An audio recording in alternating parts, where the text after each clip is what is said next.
Welcome to GT defence academy. उम्मीद से यकीन तक का सफ़र। जय हिंद मेरे प्यारे साथियों। जो हमारी इंडियन आर्मी की प्रीवियस ईयर क्वेश्चन की सीरीज चल रही थी, हम उसी को ही आगे बढ़ाएंगे और इस सीरीज में हम सारे प्रीवियस ईयर क्वेश्चन डिस्कस कर रहे थे। आज हम 17 अप्रैल का सेकंड शिफ्ट का पेपर सॉल्व करेंगे जो आपका ऑनलाइन हुआ था। अगर यहाँ पर हमसे कोई क्वेश्चन छूट जाता है तो अगर आपका पेपर 17 अप्रैल की सेकंड शिफ्ट में रहा होगा तो कमेंट सेक्शन में जरूर बताइएगा। और हमारा आर्मी का स्पेशल कोर्स आर्मी जीडी के लिए, ट्रेडमैन के लिए और टेक्निकल के लिए लॉन्च हो चुका है। आप इसको जीटी डिफेंस एकेडमी के एप्लीकेशन से ले सकते हैं, जहां आपको मिलेंगे subject wise complete classes, class notes, PDF और 20 आपको ऑनलाइन मॉक टेस्ट मिलने वाले हैं और 10 ओरिजिनल पेपर आपको एप्लीकेशन में मिलेंगे। और ये सारी पीडीएफ जो हम मॉक करा रहे हैं ये भी आपको एप्लीकेशन में मिलने वाली है। तो चलिए शुरू करते हैं हम अपना 17 अप्रैल सेकंड शिफ्ट का पेपर। सबसे पहला क्वेश्चन था डक शब्द किस खेल से संबंधित है, तो तब आप आंसर दे रहे होते कि सर ये क्रिकेट से संबंधित है। किस खेल में बैट की अदला बदली की जाती है, तो क्रिकेट में बैट की क्या की जाती है, अदला बदली की जाती है। भारत की सबसे लंबी नदी कौन सी है, तो भारत की सबसे लंबी नदी है गंगा। राष्ट्रपति बनने की न्यूनतम आयु क्या है, तो 35 वर्ष जो है राष्ट्रपति बनने की न्यूनतम आयु है। कमेंट सेक्शन में बताइएगा कि वर्तमान में हमारे भारत के राष्ट्रपति कौन है। वर्तमान में गुजरात के नए न्यायाधीश कौन बने हैं, तो जस्टिस सोनिया गोकानी जो है गुजरात के नए न्यायाधीश बने हैं। डी के शिव कुमार कौन सी राजनीतिक पार्टी से संबंधित है, तो ये कांग्रेस से संबंधित है। अगला सवाल है आपके पास कि एकनाथ शिंदे का संबंध किस पार्टी से है, तो एकनाथ शिंदे जो है शिवसेना की पार्टी से है। नौसेना का मुख्यालय कहाँ है, तो इंडियन नेवी की बात करें चाहे इंडियन एयरफोर्स की बात करें, दोनों का मुख्यालय आपका नई दिल्ली में पड़ता है। बिहार का गांधी किसे कहा जाता है, तो डॉक्टर राजेंद्र प्रसाद जी को जो है बिहार का गांधी कहा जाता है। बोस्टन टी पार्टी घटना कब घटी थी, ये 1773 में घटी थी भाई। पित्त रस का निर्माण कहाँ होता है, तो पित्त रस का निर्माण आपका लीवर यकृत में होता है। ये एआरओ लैंसिडॉन में 2022 में भी पूछा गया था भाई, एज इट इज क्वेश्चन। अगला सवाल है आपके पास कि पराश्रव्य ध्वनियों को कौन सा जंतु सुन सकता है, तो 20,000 हर्ट्ज से ऊपर की जितनी भी ध्वनियां होती है उन्हें हम पराश्रव्य ध्वनियां कहते हैं। मनुष्य इसको नहीं सुन सकता क्योंकि ये बहुत तेज होती है। जैसे आपको कुत्ता, बिल्ली, चमगादड़ ही सिर्फ इस ध्वनियों को सुन सकते हैं। तो इन तीनों में से जो भी आपके पास ऑप्शन रहा होगा वो राइट रहा होगा। आमाशय में कौन सा अम्ल पाया जाता है, तो हाइड्रोक्लोरिक अम्ल पाया जाता है जिसे आप बोलते हो HCl। पानी का जमना कौन सा परिवर्तन है, तो पानी का जमना जो है भौतिक परिवर्तन है, फिजिकल चेंज। फिजिकल चेंज क्या होते हैं, जो उसी अवस्था में वापस आ जाते हैं। जैसे आपने पानी से क्या किया, बर्फ बनाया, तो बर्फ से आप क्या वापस पानी बना सकते हो, तो जी हाँ आप बोलोगे बिल्कुल बना सकते हो। तो ऐसे परिवर्तन जो उसी अवस्था में वापस आ जाते हैं उन्हें क्या कहा जाता है, भौतिक परिवर्तन कहा जाता है। सिरके में कौन सा अम्ल पाया जाता है, तो सिरके में जो है एसिटिक एसिड या एसिडिक अम्ल पाया जाता है। वायुमंडल में नाइट्रोजन कितना प्रतिशत है, तो वायुमंडल में 78% जो है नाइट्रोजन पाया जाता है। अगला है आपके पास निम्नलिखित में से अजैविक घटक कौन से हैं, तो मैंने यहाँ पे आपके पास अजैविक घटक जितने भी है वो आपके यहाँ पे दे रखे हैं। ऑप्शन के अकॉर्डिंग आप इसे चुन लोगे। तापमान बोले टेम्परेचर, जल वाटर, प्रकाश लाइट जिसे आप बोलते हो और मृदा जिसे आप सॉइल कहते हो, ये सभी क्या होती है, अजैविक घटक होते हैं, अबायोटिक कंपोनेंट होते हैं। सिंधु नदी का उद्गम स्थल कहाँ है, तो सिंधु नदी का उद्गम स्थल है मानसरोवर। नोबेल पुरस्कार की शुरुआत कब की गई, तो 1901 में जो है नोबेल पुरस्कार की शुरुआत की गई थी। मानव मस्तिष्क का सबसे बड़ा भाग कौन सा होता है, तो मानव मस्तिष्क का सबसे बड़ा भाग होता है प्रमस्तिष्क, जिसे आप इंग्लिश में बोलते हो सेरेब्रम। आलू में अंकुरित भाग क्या होता है, तो आलू में अंकुरित भाग होता है उसकी आंखें। देखो निम्नलिखित में से कौन सा अजैविक घटक है, आपके पास ऑप्शन में मृदा रहा होगा, सॉइल रहा होगा, तो वही आपका राइट आंसर रहेगा। महिला में अंडाणु का निर्माण कहाँ होता है, तो वो होता है आपका अंडाशय में, ओवरी में। वायु में ध्वनि का वेग किस पर निर्भर नहीं करता है, तो वायु के दाब पर जो है ध्वनि का वेग निर्भर नहीं करता है। सबसे हल्की धातु कौन सी है? तो सबसे हल्की धातु होती है आपकी लिथियम। अगला सवाल है कि कोई बल्ब कब तक चलेगा? जब तक उसमें क्या प्रभावित होगी? विद्युत धारा, इलेक्ट्रिक करंट जब तक प्रभाव होता रहेगा तब तक बल्ब जलता रहेगा। जैसे इलेक्ट्रिक करंट आप बंद कर दोगे देना तो बल्ब बंद हो जाएगा। मलेरिया रोग किसके कारण होता है? तो मलेरिया रोग जो है प्रोटोजोआ के कारण होता है। वर्षा की बूंदों का आकार गोलाकार क्यों होता है? तो पृष्ठ तनाव, सरफेस टेंशन के कारण जो है वर्षा की बूंदों का आकार गोलाकार होता है। ओके, तो अभी हम मैथ्स का पोर्शन स्टार्ट करने वाले, ठीक है। तो पहला क्वेश्चन मैथ्स में क्या बोल रहे हैं कि 4 आदमी एक काम को 5 दिन में करते हैं, तो उसी काम को अगर हमें 2 दिन में पूरा करना है तो कितने आदमी चाहिए, ठीक है। तो आपने एक फेमस फॉर्मूला पढ़ा होगा, ठीक है। क्या होता है? आप बोलोगे M1 D1 H1 बराबर M2 D2 H2, ठीक है। अब यहाँ पे मेन चीज है कि ये है क्या। देखो, M का मतलब होता है कि कितने आदमी है पहले, ठीक है। D का मतलब है कितने दिन में हो रहा है पहले काम, और H का मतलब है अगर कभी काम घंटों में जाता है तो पहले कितने घंटे में हो रहा है, ठीक है। सेम M2 क्या है? दूसरी बार जब हम काम को करेंगे तो उसमें हम कितने आदमी लगा रहे हैं। D2 क्या है? दूसरी बार जब काम हुआ कितने दिन में हुआ, सेम काम। और H2 क्या है हमारा? जब दूसरी बार काम हुआ कितने घंटे। अब आपने यहाँ पे देखा कि आपको सिर्फ क्या पूछा है, आपको यहाँ पे आदमी और दिन दे रखे हैं। तो आप ये जो H1 है इसको आप कैंसिल कर सकते हो। तो मैं यहाँ पे डायरेक्ट लिखूंगा इस क्वेश्चन में M1 D1 equal to M2 D2। Clear? मैंने H क्यों नहीं लिखा? क्योंकि हमें यहाँ पे घंटे नहीं दिए। अब देखो M1 का मतलब क्या है? M1 का मतलब है कि पहले कितने आदमी काम कर रहे थे। आप बोलोगे 4, तो ये हो जाएगा 4 गुणे D1 पहले कितने दिन लग रहे थे? पहले 5 दिन लग रहे थे, तो ये हो जाएगा 5। तो 4 गुणे 5 और इक्वल टू बराबर M2। अब हमें मैन कितने लगाने दूसरे काम में, वही तो हमें चाहिए। तो M2 को आप मान लो X, ठीक है, या फिर इसको M2 ही रहने दो, ठीक है। एंड मल्टीप्लाई बाई गुणे D2 कितना है, उस काम को हमें दूसरी बार कितने दिन में करवाना है? 2 दिन में, 2 दिन में। अब आपको M2 की वैल्यू निकालनी है, तो यहां से अगर मैं M2 को वहीं रहने दूंगा, ठीक है, यहीं रहने दो M2 को, इस 2 को इधर लाओ, तो यहाँ पे 4 गुणे 5 तो एज इट इज रहेगा और बटे 2 आ जाएगा। अब आप में से बहुत से बोलेंगे भाई ये बटे 2 ही क्यों आया, ठीक है, गुणा क्यों नहीं आया? बिकॉज यहाँ देखो ये जो 2 है ना, ये इस M के साथ मल्टीप्लाई के रिलेशन में है। तो जो चीज मल्टीप्लाई के रिलेशन में रहती है वो उधर जाके किस में हो जाती है? डिवाइड में। ये हमने पढ़ा है, बिल्कुल पढ़ा है। तो यहाँ से अब हम अगर इसको कैंसिल आउट करेंगे, 2 से काटा 4 को, 2 दूनी 4 और 5 दूनी 10, तो M2 की जो वैल्यू आएगी हमारे पास वो आ जाएगी 10। यानी कि अगर हमें उस काम को 2 दिन में करवाना है तो हमें कितने आदमी चाहिए? आप बोलोगे हमें 10 आदमी चाहिए। क्लियर? मेरे ख्याल से क्लियर हो गया होगा। नेक्स्ट क्वेश्चन देखो भाई, A, B और C का अनुपात दे रखा है 3:5:2 तथा उनका योग दे रखा है 13,450। तो A का भाग ज्ञात करना है। अब देखो सिंपल सी बात है, आपको सिखाया गया होगा, लेकिन आपको पता होगा कि जब भी हमारे पास अनुपात होता है A अनुपात B अनुपात C, क्या है हमारा? 3:5:2, 3:5:2। अब जब भी हम रेशियो से कोई नंबर बनाते हैं तो उनके साथ एक वेरिएबल आता है, ठीक है, वो कुछ भी हो सकता है। तो मैं मान रहा हूं पहली संख्या, तो यहां पे मैं लिख रहा हूं पहली संख्या, ठीक है। तो पहला अनुपात क्या है? आप बोलोगे 3 के साथ कोई भी वेरिएबल x, 3x। दूसरी संख्या क्या आ जाएगी? दूसरी संख्या आप बोलोगे 5 है, तो ये आ जाएगा 5x। तीसरी संख्या क्या आ जाएगी? तीसरी संख्या आप बोलोगे 2x। क्लियर? अब क्या पूछा है? अब बोला इनका योग, तो बताओ भाई इनका योग कितना होगा? आप बोलोगे इनका जो योग होगा वो होगा 3x plus 5x plus 2x equal to, वो योग ही हमें कितना दे रखा है? 13,450। वो दे रखा है 13450।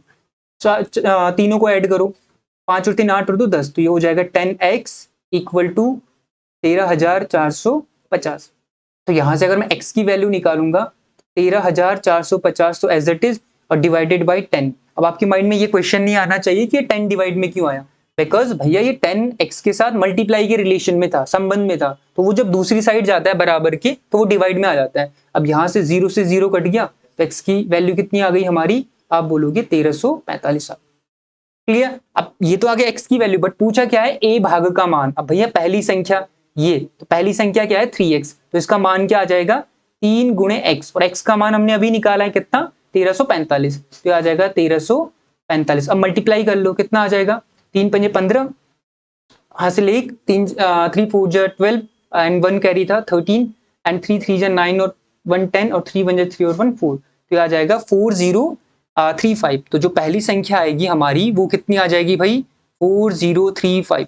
क्लियर है भाई, मेरे ख्याल से आपको क्लियर हो गया होगा। ठीक है, रेशियो से था, आप चाहो तो इसको डायरेक्ट भी कर सकते थे। ठीक है, बट वो चीजें हम आराम से सीखेंगे। ओके, नेक्स्ट क्वेश्चन देखो भाई क्या बोल रहा है, टाइम एंड वर्क का काफी अच्छा सवाल। क्या बोल रहा है, ए बी और सी एक काम को 20 दिन में करते हैं।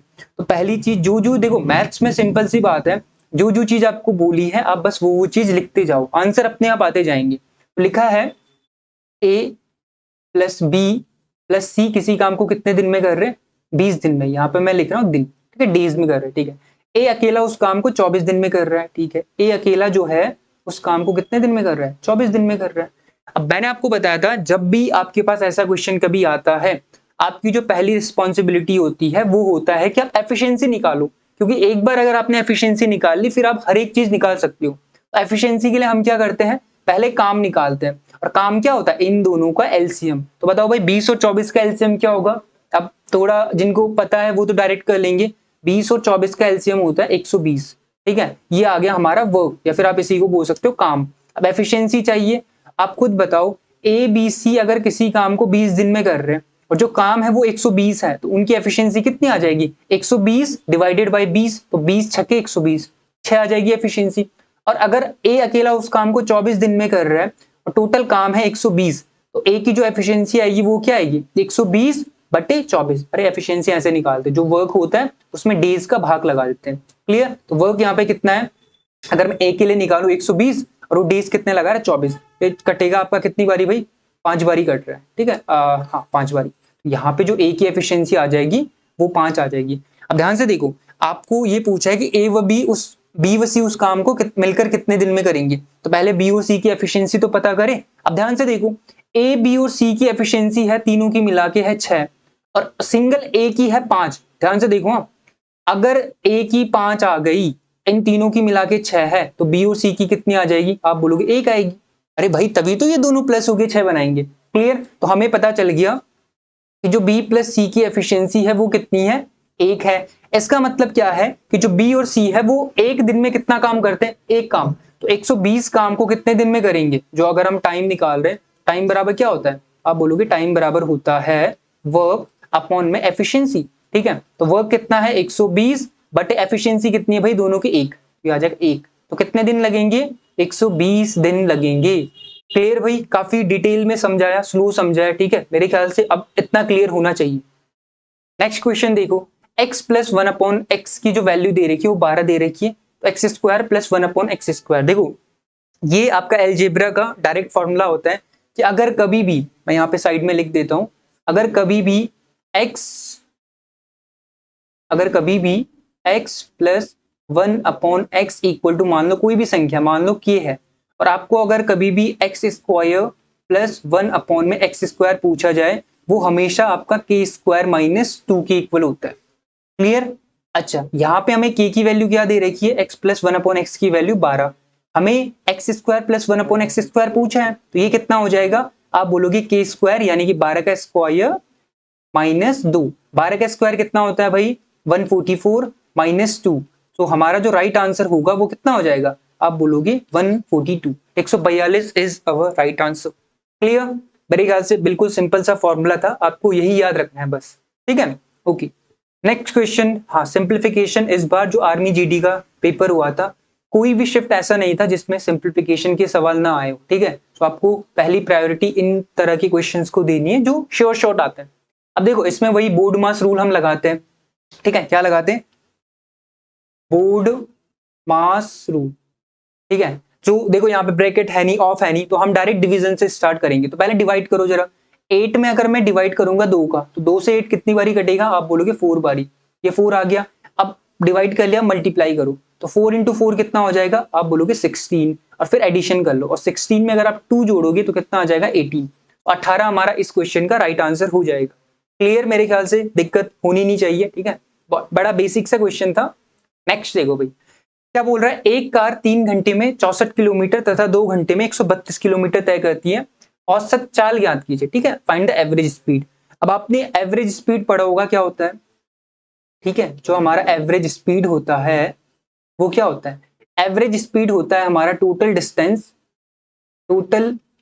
डिस्टेंस अपॉन में टोटल टाइम, टोटल टाइम यानी कि कुल दूरी बटे कुल समय, कुल दूरी बटे कुल समय। ठीक है, अगर आपसे कभी भी कोई भी एवरेज चाल निकालने को बोले, देखो चाल बराबर क्या होता है, आप बोलोगे दूरी बटे समय, तो औसत चाल बराबर क्या हो जाएगा, कुल दूरी बटे कुल समय। ठीक है, अब आपको सबसे पहले कुल दूरी निकालनी है, तो कुल दूरी मतलब पहले कितने किलोमीटर गया 64, तो ये आ जाएगा 64 प्लस फिर कितना गया 132, ये हो जाएगा 132 और डिवाइडेड बाय कुल समय कितना लिया, पहले लिया 3 घंटे, तो ये आ जाएगा यहाँ पे 3 प्लस फिर लिया 2 घंटे, तो ये आ जाएगा 3 + 2। अब अगर 132 में 64 जोड़ोगे तो ये आएगा हमारा 200 और डिवाइडेड बाय 3 और 2 5। अब 200 में अगर 5 का डिवाइड करेंगे, 5 चकू 20, 40 टाइम्स कट रहा है, यानी कि 40 किलोमीटर पर घंटे हमारी क्या आ जाएगी, एवरेज स्पीड आ जाएगी। क्लियर भाई? तो ये भी अगेन बहुत सिंपल सा क्वेश्चन। नेक्स्ट क्वेश्चन देखो, सिंपल है ना, एवरेज स्पीड बराबर टोटल डिस्टेंस अपॉन में टोटल टाइम, सिंगल फॉर्मूला याद करना है, यहाँ से आपके सारे क्वेश्चन हो जाएंगे। क्लियर भाई?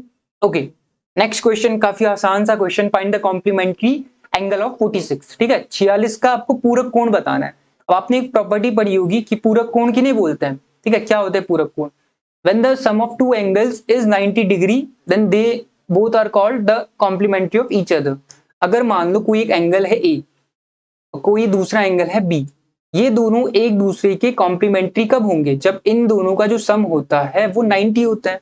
अब आपको एक एंगल तो दे रखा है, एक बोल रखा है 46 है, दूसरा नहीं पता, मान लो x है, और इन दोनों का सम अगर ये कॉम्प्लीमेंट्री है तो कितना आना चाहिए, 90 आना चाहिए। बिल्कुल ठीक है, सिंपल डेफिनेशन लिख दी। अब यहां से आपको x डिग्री की वैल्यू चाहिए, तो x बराबर कितना आ जाएगा, 90 - 46, तो ये आपका आंसर क्या आ जाएगा, आप बोलोगे आंसर 90 में से 46 अगर माइनस करेंगे तो ये आ जाएगा हमारा 44 डिग्री हमारा राइट आंसर हो जाएगा। क्लियर? यानी कि 46 का पूरक कोण कितना हो जाएगा, आप बोलेंगे 44।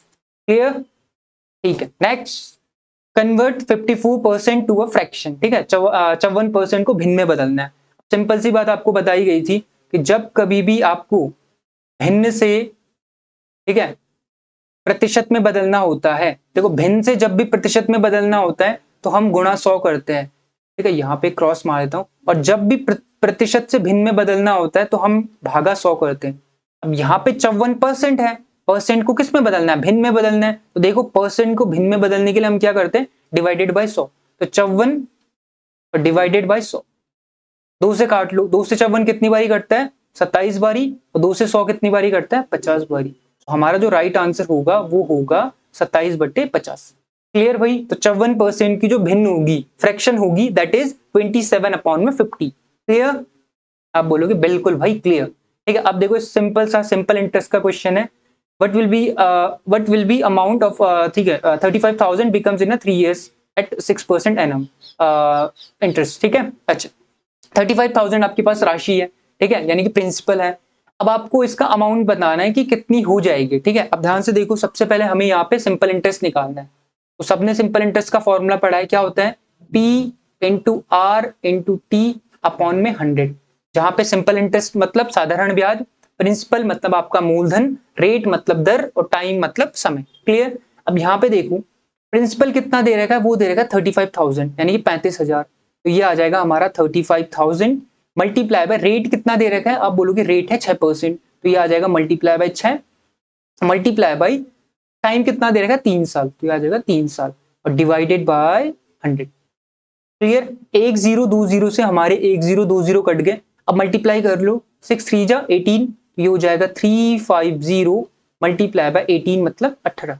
ठीक है, ये हो गया। अब मल्टीप्लाई कर लो तो ये हो जाएगा 18 0 जा 0, 18 पंजे 90 का 0, कैरी 9, और 18 3 54, और 54 9 कितना होता है भाई, 9 4 13 63, ये हो जाएगा हमारा 63। यानी कि ये हमारा क्या आया, सिंपल इंटरेस्ट आया, कितना 6,300, कितने पे, 35,000 पे। बट उसने हमसे सिंपल इंटरेस्ट नहीं पूछा, उसने क्या पूछा है, उसने पूछा है भाई आप अमाउंट बताओ, क्या बताओ अमाउंट। हमने पढ़ा है अमाउंट जो होता है वो होता है प्रिंसिपल प्लस सिंपल इंटरेस्ट। अब बताओ भाई अमाउंट कैसे निकालेंगे, प्रिंसिपल कितना था हमारा 35,000, बिल्कुल, सिंपल इंटरेस्ट कितना मिला हमें उस पे 6,300, तो क्या हम यहां से अमाउंट नहीं निकाल सकते, कितना हो जाएगा 5 + 6 कितना होता है 41, तो ये हो जाएगा 41,300 रुपीज।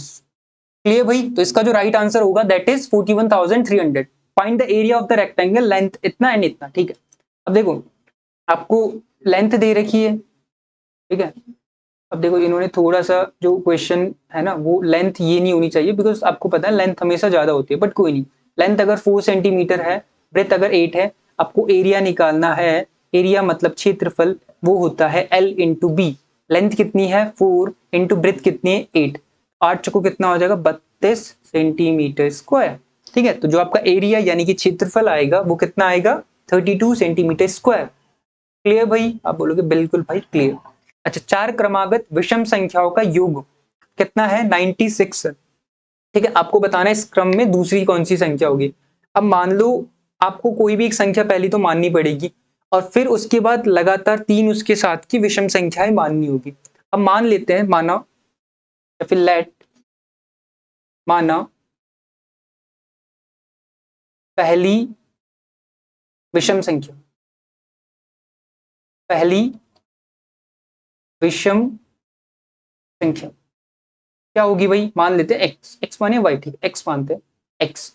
अब आप खुद बताओ, मान लो एक मैंने आपके पास विषम संख्या बोली, मैंने कहा 13, 13 विषम संख्या है यानी कि ऑड नंबर है, आपने कहा बिल्कुल।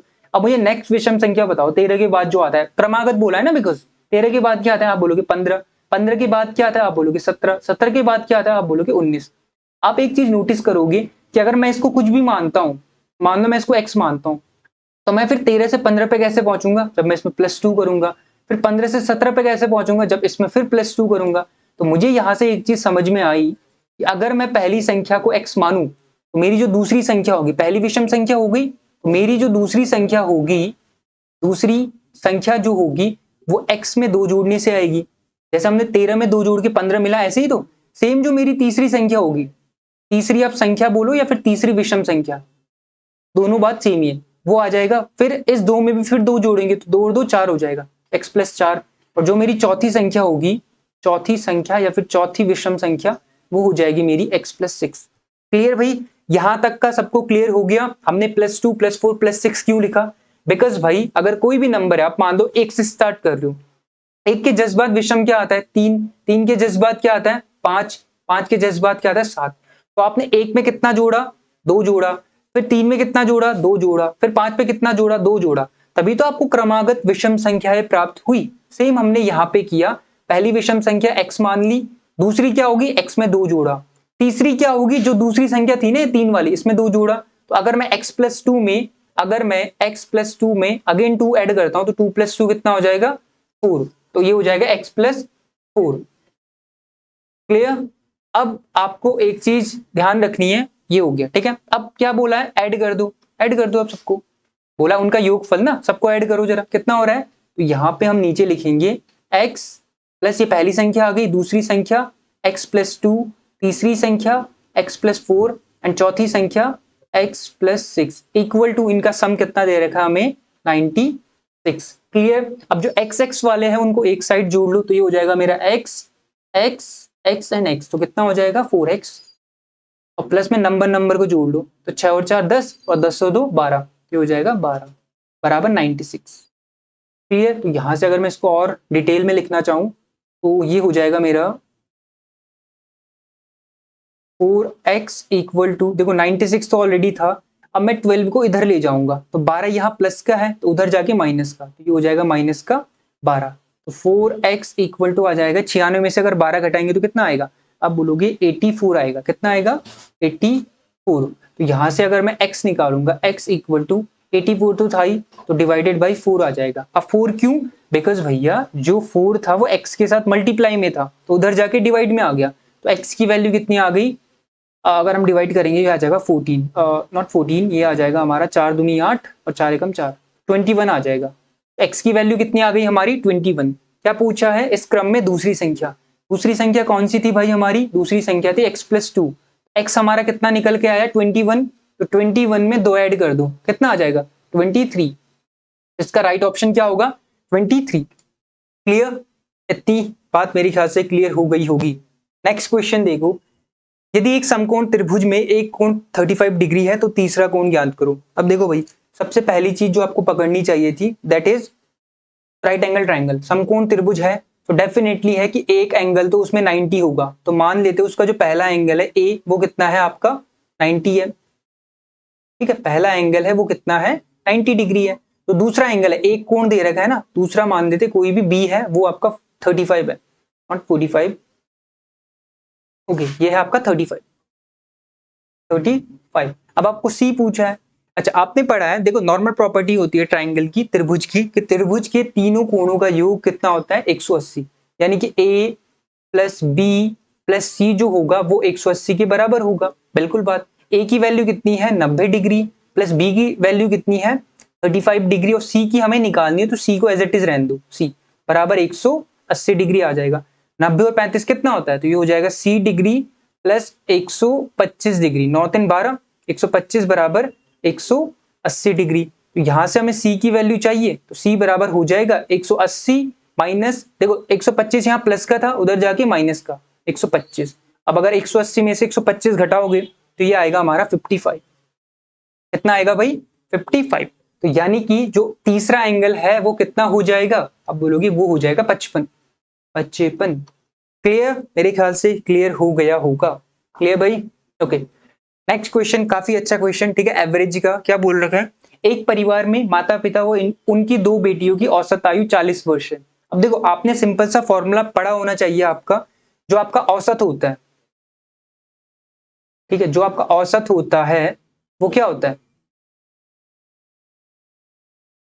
वो होता है आपका पदों का योग, पदों का योगफल या फिर योग आप बोल लो, बटे पदों की संख्या, पदों की संख्या, ठीक है। अब यहाँ पे क्योंकि औसत आयु है तो औसत आयु के लिए क्या आ जाएगा, आयु का योग बटे कुल कितनी संख्याएं है, संख्याएं मतलब कुल कितने लोग हैं। तो ध्यान से देखो उन्होंने इन सब का एवरेज दे रखा है 40, थोड़ा सा टेक्निकली हो सकता है, ध्यान से समझना। देखो एवरेज तो है 40 इक्वल टू, अब पदों का योग यानी कि उनका जो एवरेज एज है वही हमें निकालना है। अब आप बोलोगे वो हमें क्यों चाहिए, बिकॉज हमें यहाँ बेटियों की आयु का योगफल चाहिए और यहाँ ये हमें माता पिता की आयु का योगफल दे रखा है। तो हम पदों का योगफल हमें नहीं पता, या फिर हम इसी को बोल सकते हैं कि मान लो एक फादर है, ठीक है, ये फादर रही, ये मदर रही, और मान लो ये उनकी दोनों डॉटर, यानी कि मैं इसको लिख सकता हूं D1 प्लस D2, ठीक है, और अपॉन में पदों की संख्या मतलब टोटल लोग कितने हैं भाई उस परिवार में, आप बोलोगे 4 लोग हैं भाई, फादर मदर उसकी उनकी पहली बेटी दूसरी बेटी। क्लियर, अब आपने कहा बिल्कुल, अब हमने निकाला क्यों, अब आपको अभी पता चलेगा। देखो यहां से अगर मैं F plus M plus D1 plus D2 की वैल्यू अगर निकालूं तो ये आ जाएगा 40 मल्टीप्लाई बाय 4, ठीक है। अब 4 मल्टीप्लाई में क्यों आया, बिकॉज भाई ये यहाँ डिवाइड में था, बटे में था ना, उधर जाके गुणा में चला गया, तो 4 चौको 16, तो यहाँ से जो हमारे पास निकल के आएगा वो क्या निकल के आया, F प्लस यानी कि father plus mother plus daughter 1 यानी कि पहली बेटी प्लस दूसरी बेटी, इन सब की आयु का जो योगफल आया ना वो आया 160 साल, या फिर आप मान लो 160 ईयर। क्लियर, अब हमने ये क्यों निकाला, बिकॉज भाई हमें यहाँ पे माता व पिता की आयु का योगफल दे रखा है, यानी कि हमें ये चीज दे रखी है, इन दोनों का योगफल दे रखा है। कितना दे रखा है योगफल, आप बोलोगे 88, तो ये आ गया 88 प्लस डॉटर 1 यानी कि पहली बेटी प्लस दूसरी बेटी की आयु का योगफल ही तो हमें निकालना है, तो ये आ जाएगा 160। अब हमें ये चीज निकालनी है तो इस चीज को उधर भेज दो, ये आ जाएगा D1, ठीक है, ये आ जाएगा हमारा D1 plus D2 equal to 160 minus 88। Clear, तो यहां से कितना निकल के आ जाएगा, आप बोलोगे 72। तो D1 प्लस D2 क्या आ गया 72। इसका मतलब क्या हुआ कि जो दोनों बेटियों की आयु का योगफल है वो कितना है भाई 72 ईयर। 160 में से 88 घटा लो, ठीक है, यहां से हासिल जाएगा 10 में से 8 जाएगा 2, 15, 15 में से 8 जाएगा 8 और 7 15, 72 ईयर। क्लियर, तो मेरे ख्याल से यहाँ पे थोड़ा सा समझने वाली बात थी कि हम कैसे निकालेंगे। क्लियर, आप बोलोगे बिल्कुल क्लियर भाई। नेक्स्ट क्वेश्चन, किसी त्रिभुज की 3 भुजाएं ये है, ठीक है, तो आपको बताना है त्रिभुज का परिमाप। अब भाई परिमाप हर किसी को पता है, किसी भी आकृति का जो परिमाप होता है उसकी चारों, नॉट चारों, उसकी सभी भुजाओं का योगफल होता है, ठीक है। तो यहाँ पे मैं लिख लेता हूं परिमाप बराबर क्या होता है, सभी भुजाओं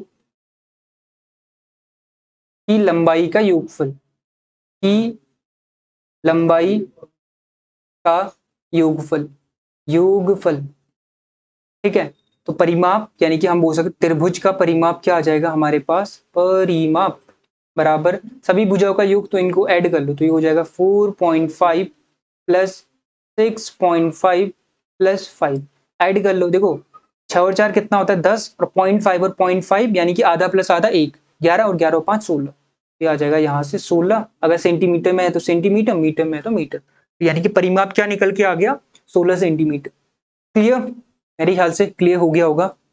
नेक्स्ट क्वेश्चन, ठीक है, हाँ ये आपका इनकम एंड एक्सपेंडिचर या फिर परसेंटेज मान लो, ए का वेतन बी के वेतन से 50% अधिक है, ठीक है।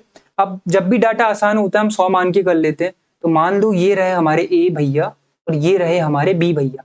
अभी क्या बोल रहा है कि जो ए का वेतन है ना, कि जो ए की सैलरी है इज 50% मोर देन बी, किससे कंपेयर कर रहा है, बी से, बी के वेतन से। तो मान लेते हैं जो बी का वेतन है वो 100 है, ठीक है, तो ए का वेतन कितना हो जाएगा 50% अधिक है ना, तो ये 100 में 50 जोड़ो 150। क्लियर, अब पूछा है तो बताओ बी का वेतन ए के वेतन से कितने प्रतिशत कम है। जो बी का वेतन है वो ए के वेतन से, इस बार जो कंपेयर है यानी कि तुलना है वो ए से की गई है। वेतन तो 50 ही कम होगा, लेकिन किससे, ए से, यानी कि 150 से कंपेयर किया है। अब ये क्योंकि परसेंट भिन्न आ गई, फ्रैक्शन आ गई, अभी हमने पीछे पढ़ा था फ्रैक्शन यानी कि भिन्न को जब हम प्रतिशत में बदलते हैं तो गुणा 100 करते हैं। क्लियर, तो यहां से 50 से 150 कटेगा 3 टाइम्स, तो ये आ जाएगा 100/3%। ये चाहो तो आप 33 सही 1/3% लिख लो, या फिर इसी को हम लिखते हैं 33.3333%। क्लियर, मेरे ख्याल से ये भी चीज आपको समझ में आ गई होगी कि हम कैसे परसेंटेज कैलकुलेट करते हैं अगर ज्यादा दिया हो। देखो उन्होंने बोला था बी के वेतन से स्टार्टिंग में, तो हमने बी के वेतन को फिक्स मान लिया 100। अब 100 से अगर कोई चीज 50% ज्यादा है यानी कि कितनी है 150, 150। अब पूछा बी का वेतन ए से, ए के वेतन से, अब ए से पूछ रहा है इस बार, तो हमने ए को बेस माना यानी कि 150 को बेस माना, 50 तो कम है ही बी, लेकिन किससे 150 से, ये काट पीट के फिर हमारा ये आंसर आ गया। ओके, नेक्स्ट क्वेश्चन है हमारे पास, वह बड़ी से बड़ी संख्या ज्ञात करो जो 72 और 144 से पूर्णतः विभाजित हो। तो आपके माइंड में सबसे पहले आना चाहिए कि जब भी वह बड़ी से बड़ी संख्या बोलता है तो हम हमेशा क्या लेते हैं, HCF लेते हैं। क्लियर, ये हम सभी को पता है। तो यहाँ पे यानी कि हमें 72 एंड 144 का HCF लेना है। क्लियर, तो यहाँ पे हम HCF ऑफ 72 एंड 144। अब अगर आपको थोड़ी बहुत टेबल हम बोल तो नहीं सकते कि इतनी बड़ी टेबल आनी चाहिए, पर ध्यान से देखो ना 72 का जस्ट डबल ही तो हो रहा है 144। यहाँ पे हमें क्लियरली दिख रहा है इन दोनों का जो HCF होगा, इन दोनों का जो HCF होगा वो कितना होगा 72। भाई सिंपल सी बात है, HCF वो बड़े से बड़ा नंबर होता है जो कि गिवन नंबर को कंप्लीटली डिवाइड कर दे। तो यहाँ पे हमारे पास जो 72 है वो सबसे बड़ा नंबर है जो कि 72 यानी कि खुद को भी डिवाइड करता है एंड 144 को भी डिवाइड करता है 2 टाइम्स। अगर आपको बाय मेथड जाना है तो मेथड में हम क्या करते हैं, जो भी बड़ा नंबर होता है उसको डिवाइड करते हैं छोटे नंबर से।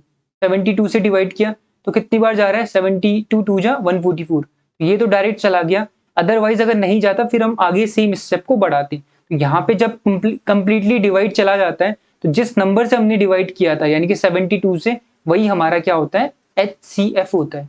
क्लियर, ओके, ये जो आपका क्वेश्चन है आपका कोडिंग डिकोडिंग से आ रखा है, one of the best question. ठीक है, आप एक बार इस पे अपना दिमाग घुमाइए कि कैसे आएगा, फिर मैं आपको बताता हूँ इसका सॉल्यूशन। देखो इसमें आपको कुछ नहीं करना, अगर आप प्लस माइनस मल्टीप्लाई करके देखोगे आपको आंसर नहीं मिलेगा। इसमें सिंपल सा क्या लॉजिक लग रहा है, आपने जी लिखा O A T, देखो हमें दो लॉजिक यहाँ दोनों में फिट करने हैं तभी जाके हम प्राइड को लिख पाएंगे। जी से जस्ट पहले कौन सा अल्फाबेट आता है, आप बोलोगे F आता है, ठीक है। F जी के जस्ट बाद कौन आता है, आप बोलोगे H आता है। O से जस्ट पहले कौन आता है, आप बोलोगे N आता है। O के जस्ट बाद कौन आता है, P आता है। A से जस्ट पहले Z, A के जस्ट बाद क्या आता है, B आता है। T से जस्ट पहले S और T के जस्ट बाद U। अब आपको इनके अल्फाबेटिकल ऑर्डर पे जो भी इनकी रैंकिंग आती है नंबरिंग पे वो लिखना है। F कौन से नंबर पे आता है, आप बोलोगे F आता है 6 पे, ठीक है 6 प्लस H कौन से पे आता है, आप बोलोगे 8 प्लस N कौन से पे आता है 14 नंबर पे, प्लस P कौन से नंबर पे आता है 16 पे, प्लस Z कौन से पे आता है, आप बोलोगे 26 पे आता है। 26 पे आता है, प्लस बी कौन से पे आता है 2 पे, फिर हमारा एस कौन से पे आता है 19 पे, और फिर यू कितने पे आता है 21 पे। अब सबको ऐड करके देखो जरा, 8 और 6 14, और ये हो जाएगा हमारा 16 प्लस 26 42, एंड ये हो जाएगा 40, इन दोनों का सम 40, 40 प्लस 2 42। ठीक है, अब जरा ऐड करके देखो, तो 4 और 4 8, 8 और 2 10, 10 और 2 12, ठीक है, और हासिल हो जाएगा 1। 4 और 4 8, 8 और 2 10, और 10 और 1 11, तो ये आ गया 112।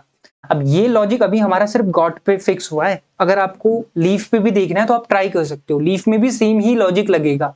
ठीक है, अब वो सेम चीज हमें प्राइड पे लगानी है, तो प्राइड को फिर अगेन वैसे लिख देंगे, कैसे, P R I D and E.